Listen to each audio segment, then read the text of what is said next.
What's up, everybody? Welcome back to another edition of Sit Down Saturday. Today we're going to be talking about what's going on with Maketoys. I want to get this out in the open and up front immediately. I don't know what's going on. This is about speculation and having a bit of a discussion in regards to it. I had something else planned for this week, but I figured with it being such a hot button, we might as well talk about it now and just get it out of the way. With that being said, we have just a teeny tiny bit of house cleaning this week because there's not much to actually clean up. I just want to applaud you guys for the Finbot fiasco discussion.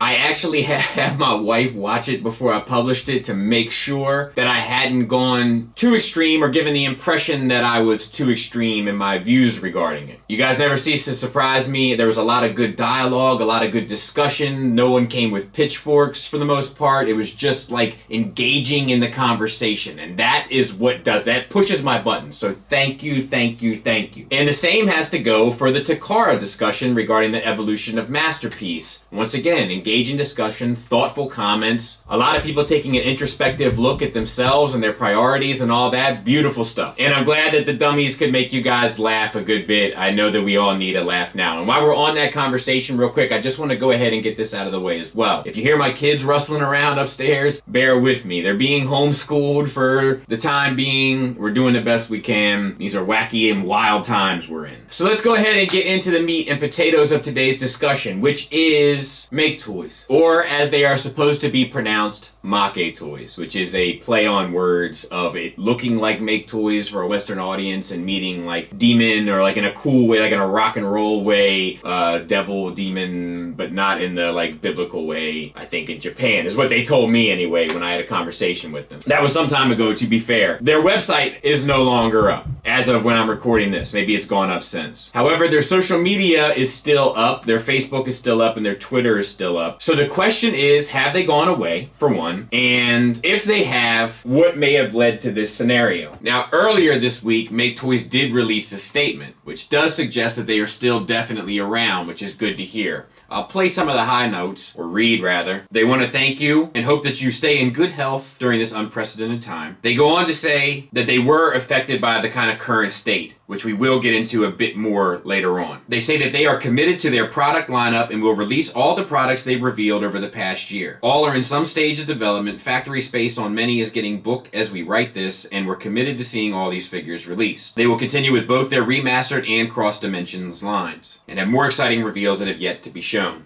Which is fantastic news, and I hope that it is true. And we also got images of their premium version of Jazz coming. Now we're going to talk about that a bit more at the end. But even as reassuring as this is, and it is reassuring, when their website went down, it was troubling, and most of us kind of jumped to conclusions and assumed the worst. But why would we jump that way? What has gone on in Maketoys' career that would make us even lean that way? What challenges have they faced that we've known about that could possibly lend down that road? That's what we're going to look at today, and then we're going to come back to the Jazz here at the end. So let me start off by saying this. I sincerely hope that they have not gone away. I think that Maketoys is one of the best third-party companies in the game. I think that they have produced some of the highest quality and most consistent products on the market to date. I want to make that very clear. They have many more hits than they have misses. Now, we've already done a past, present, and future on Maketoys, so I highly advise you check that out before probably even looking at this, but we kind of get into more of the meat and potatoes of the discussion of Maketoys as a company there. But let's talk about them briefly, right? They had one of the most promising starts with them and the conglomerate that's also Fans Project, and there's some distribution companies set up in there too. I don't know all the ins and outs of it, and at this point I don't really care. The most important thing is what's happened to this company, right? But a super strong reputation built on the backs of what Fans Project has done, what they did with their Devastator. They had a stylized Japanese take and a chug type scale on what Transformers would look like, and they did a beautiful job at it, by and large. They later went into the Masterpiece scale stuff because that was the trend at the time, whereas Legends is probably the trend of right now. Once again, offering their own spin and own take on things, which I always appreciated, even if it wasn't necessarily my preference. I think there's a strong argument that can be made regardless of how you feel about the aesthetics and cartoon accuracy. Like, if you remove that discussion from it, right, and you take a look at their Inferno and the Takara Inferno, for instance, which are both comparable in scale and character, right? I think there's a real discussion that can be had objectively, once again, with removing the cartoon angle as to which is the cooler looking thing. So I just want to set up that I applaud their aesthetic taste, even if it wasn't necessarily my preference. Now, some people confuse me with being into the hypertoon look, and I'm not. I like it to look like the cartoon with a modern take, sensibility, style, and aesthetic, along with a mature sculpt. That mainly comes down to proportions. But that's neither here nor there. That's not the topic of today's discussion. But they had a very successful run, once again building on reputation. However, they did have a few hiccups there in the road along the end. Chrome Dome had some negative feedback from the fans, as did Hardhead to a lesser extent, and their Seekers, because of some of the QC issues that were there, the C-clip for one, the wing fillers, like stuff like that, right? So there were a couple hiccups, there were a couple bumps in the road. Every path has its puddles, as my father would say. But I bring that up because they are a couple of blips on an otherwise pretty clean reputation. And when I say that, I say, like, imagine like a pure tablecloth, right? You choose the color, and there's a couple wine stains at the corner. So much of the cloth is clean. Couple wine stains. Not to be confused with Weinsteins or Weinsteins. Weinstein is fine, Weinstein is mean. I can't keep track of it. But those couple of stains are going to zero you in on that specific part, and you have a hard time seeing what the rest of the tablecloth looks like. And then they later introduced their cross dimensions. I think that's because they got tired of the dog fight with third-party companies regarding G1 characters and the cannibalism thereof. I think that they got tired of the quote-unquote G1ers whining that it wasn't G1 enough. I think that that became fairly exhausting to them, so they moved into this cross-dimension stuff so that they could kind of more express themselves freely, which I applaud and have always applauded, even if I haven't necessarily cared for it. I think their Striker Manus was amazing. Wasn't for me, but objectively amazing. However, not every toy in that line was equally as good. It also didn't captivate interest. Companies, I think, have to be cautious when they start straying too far from the source material, because a lot of times they end up starting with a very strong character. We have a discussion coming here very soon about the Iconic 6. I'll get back to it, just bear with me. But a lot of times they start with one of the Iconic 6. In this particular circumstance, it was Prime. And when they started with Prime, and Prime sold well, I think it may have given them a bit of a false idea or trajectory as to how the cross dimensions were going to do overall. But what may not have been factored into that is that there are Prime collectors that will buy your Prime, but when you start getting into your Jetfires and other characters, they may not be as interested. So they have to be cautious about that, and I advise other companies, if they're listening to this, to be cautious about that. If you're moving out of the 6, which we'll get into on a different day, you gotta be careful. But that's what they wanted to do. And I like that. Don't get me wrong. I like sticking to your guns and saying, like, nope, this is what I want. You want it, get it. You don't.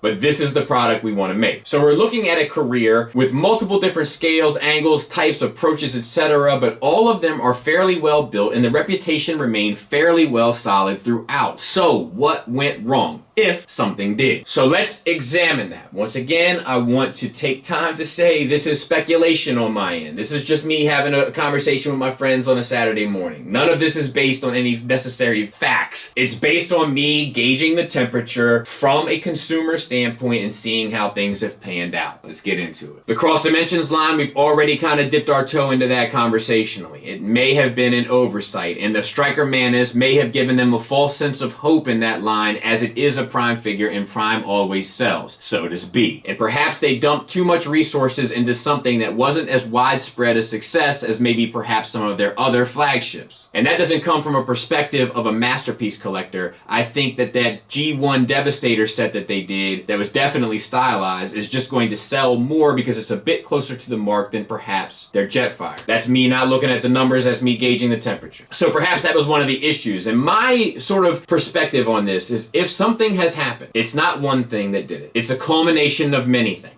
that did it. So let's continue. There was also those blips on the radar in regard to quality control. Nothing major, nothing that couldn't be overlooked in my opinion, but once again, small stains on an otherwise immaculate tablecloth. So perhaps another small contributor to an overall puzzle. Now let's address the elephant in the room, right? Maketoys. I interviewed Spencer on this very channel, and let me say this up front and be clear. I always judge people on how they interact with me. If you have an issue with somebody and you tell me that you got an issue issue with them, I still give them a fair shake until they prove to me that I need to feel the same way you do. This is a conversation that we should be having outside of this channel, but I just want to give you a background on my character. There's been plenty of times in my life where I've been misjudged as a part of what someone else has said about me without someone knowing who I am. So I do the same courtesy to everyone. Don't get me wrong, if I respect you and you tell me something about this guy, I put it in my little mental file cabinet. I keep it in there just in case I need to reference it, but I still give him a fair shake. Spencer has been nothing but good to me personally, which is why I had him on the channel to talk about what was going on with the Maketoys fundraising thing. The other reason was that I wanted to ask him the question if your money was protected, to which he told me yes. It was a big part of my motivations for having that conversation. Turns out, doesn't appear to be the case, which is a bummer. And perhaps a conversation that we can have on a different day and maybe a different platform, but certainly not here. We've talked about it on Patreon a bit already. But whatever the ins and outs of that was, Maketoys Factory had stake in that game. There was a business side of their relationship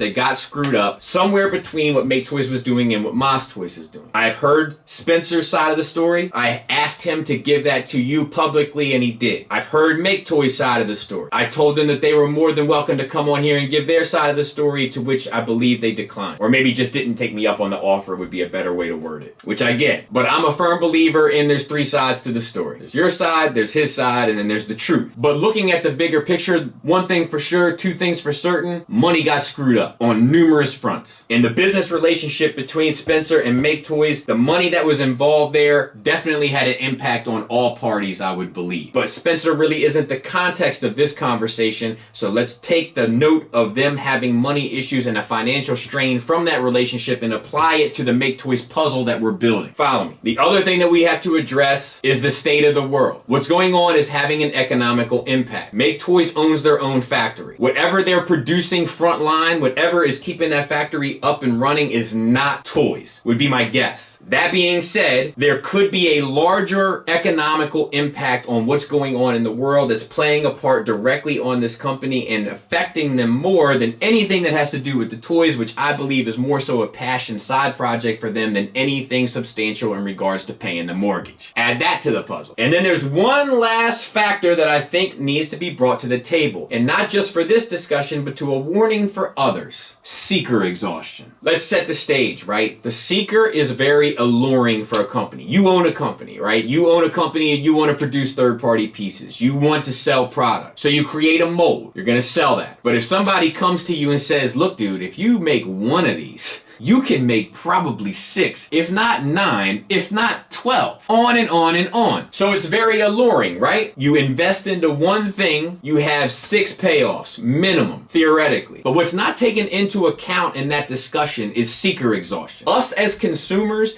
get tired of buying the same mold. Many companies have taken this challenge and fallen, and I get it. I understand the allure. It's easy money to an extent. You design it right the first time, it's going to pay off long term. Where have we seen the seeker have an impact on the financial stability of a company? Let's take a look at possibly Maketoys. Let's get that right out of the way. Couldn't crowdfund their second crowdfunded seeker after not being able to produce their last 2 cone heads. Issue, right? Where have we seen it also? Maketoys, Tetrajets, sunk that ship. The Bumblebee thing was just a nail in the coffin. Possibly Toy World, another company that onslaughted us with seekers at towards the end of it. Also during a time where Takara is releasing seekers, Maketoys is releasing seekers.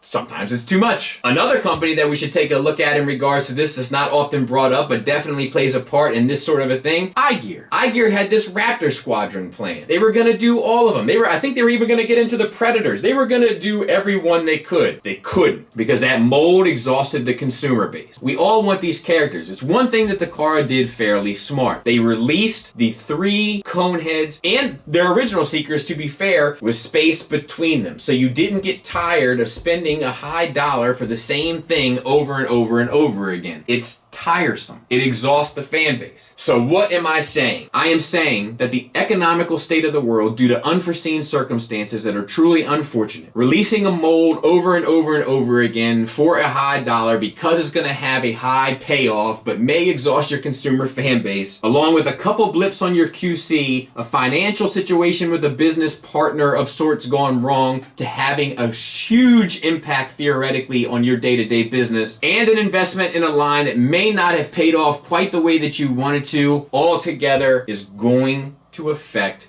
what you do. One final thing I want to add on to this. Let's say that you're in this, and you're in this for the love and for the passion, which I truly believe a lot of these third-party companies are. Don't get me wrong. If it don't make sense, it don't make sense, right? But let's say that you're doing this for love and passion because you love Transformers the same way I love Transformers, and you want to see some of these characters done the way that I want to see some of these characters done. And in the process of doing that, you want to follow your passion, and it's not financially successful all the time. You have a couple blips on the radar, and people cry and complain about it all the time. You have a falling out with a friend over money and business, which you never foresaw, and have to think to yourself at some point, if we weren't involved in this in any financial or business way, would we feel this way about each other? You have all three of those things playing a part in the thing that you love. How do you feel about the thing that you love anymore? So I think we have to take in their temperature too, engaging everybody. There's some things I do here that I know people just want to see because some of it's kind of predictable in a way, right? Like if we talk about a toy that's in high demand, people tune into that. I track my numbers. I know what time it is. But talking about a toy is very easy. Talking about a toy when you haven't bought it is even easier. I try to keep my opinions to stuff that I've bought or had the opportunity to look at, to be fair. But I don't always want to have safe and predictable discussion. I actually would prefer to have dangerous and more thought-provoking discussions. A lot of times it gets my wheels turning the same way I hope it gets yours turning. But when I see comments to come back like, why are we talking about this? We could just be talking about Fans Toys Fort Max. It's a bummer. So I play that into them, right? I only say that to say this. If they were really passionate about the cross dimensions thing, let's say for instance, and they're doing that and all they're getting is this feedback of, I don't want it, I don't want it, I don't want it. Sometimes it can be discouraging. Point being is that their mental state in regard to how they see both the fandom and the franchise is probably not the same now as it was the day they entered the office. So let's talk about that Jazz, and it is exciting release because many people wanted the downbeat and it hasn't been available, so they've been paying high dollar for it, etc., etc. This is a new premium version. Looks good to me. That being said, it does come a week after the Fans Toys release, right? Or not release, but reveal rather. Let's jump into that a bit. Put my conspiracy hat on just for a second. But I think there is a beef there. Not a real beef, but I think that the two of them, those two companies, two of the best companies in the game, I think most would admit, have some sort of complicated history, and I'll tell you why. It's this image right here with Fans Toys holding the severed head of a Maketoys headmaster. And I think ever since that moment, there's been something there. I'm not sure if it was taken out of context. I'm not even sure if it's true what I'm saying. I'm just saying I have felt like something has been there between the two of them. Then we get the Jazz from Fans Toys. Now we're getting another Jazz release from Maketoys. Now, in a lot of ways, I'm sure Maketoys sees this as tit for tat. Fans Toys is known for showing their reveals after another company shows theirs. So I don't want to take too much time on that. I just want to kind of put it in the ether, put it in your pocket. It's something to think about that I might address later on, depending on how things kind of roll out from here in the future, so to speak. I hope that their post to the community can be taken as a fact. I hope it comes to fruition. I hope it is true. Whatever the case may be, I hope they're not gone. I hope that they produce more product. I think the third-party game is far more interesting with them in it than with them out of it. Therefore, Maketoys, if you're listening, you've had an incredible career. You've released a ton of products that are fantastic. I, for one, am grateful that you did. I hope you're not gone. I hope you stick around. Thanks for listening. Thanks for watching. Until next time, take care.